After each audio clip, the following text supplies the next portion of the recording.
dreaming about food, you can't even find food to eat. And then you are being blocked from getting food to eat. I mean, just think about that. Just think about the fact that when you are in that kind of situation with your wife and children, what will you do?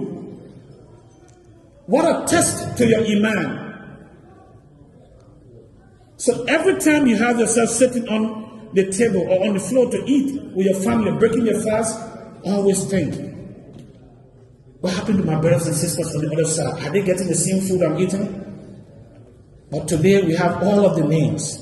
So our kids will come with breakfast, we eat iftar, and they take the food to eat. They can't even finish the food. The next thing, the whole half plate of food, and just dump it in the trash. Subhanallah. When millions of people around the world cannot even afford it, they will go in the trash to take that food to eat.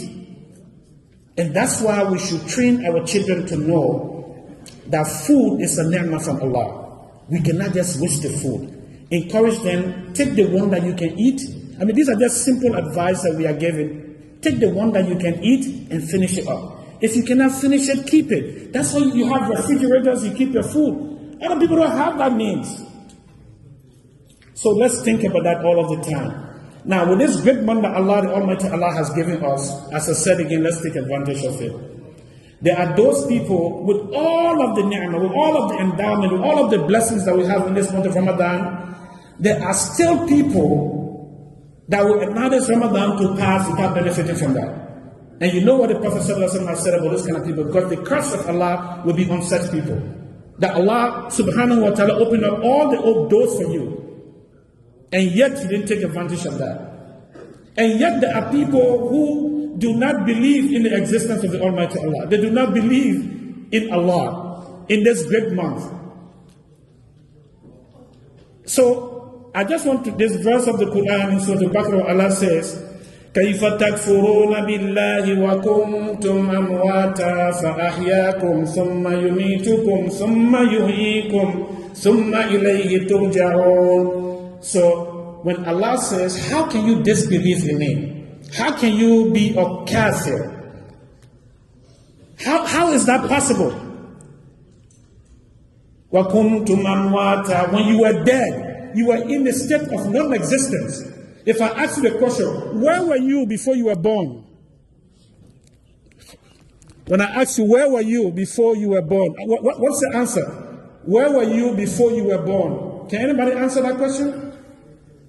So then, when Allah creates you and makes you a human and gives you all of these ni'mah and opportunities, and then you want to be disobedient to that Allah.